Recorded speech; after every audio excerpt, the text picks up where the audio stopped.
Retentissement mondial, celui du producteur Harvey Weinstein. Claude François qui est mort au milieu de C'est le premier jour de l'Euro. Et maintenant, écoutez Yuri Gagarin.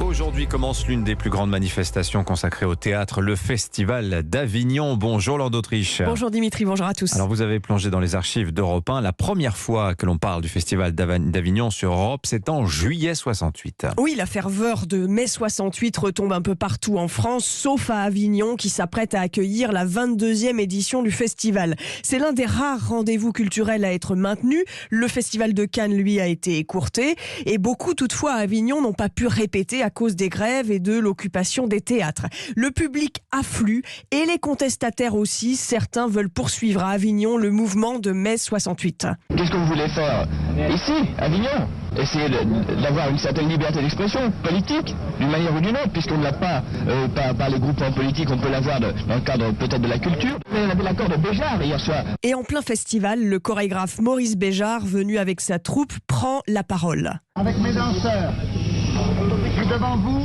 et je vous dis que je jouerai. Eh bien, dansez, je vous dis.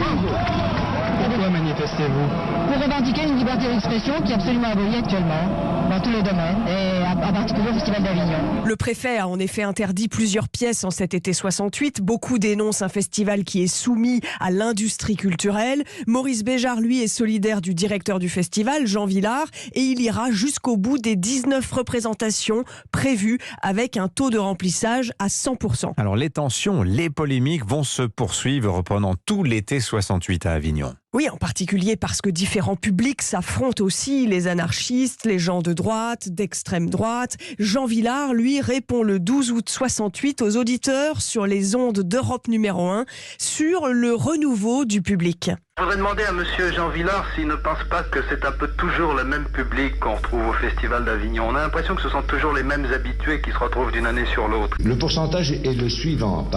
Sur 100 spectateurs, il y a environ 45% qui vient pour la première fois, mais reste encore la classe ouvrière qui est encore trop minoritaire à l'intérieur de ce festival qui se veut populaire. Nous savons que c'est extrêmement difficile pour arriver à toucher la classe ouvrière. Faut-il jouer des œuvres très très faciles pour attirer un public populaire? Ce n'est pas certain d'abord. Jean Villard meurt 3 ans plus tard en 71. Il dira que cet été 68 au Festival d'Avignon aura été l'occasion de réfléchir sur les problèmes qui se posent, que le théâtre, plus que jamais, aura été un moyen d'information et de réflexion. Merci Laure d'Autriche.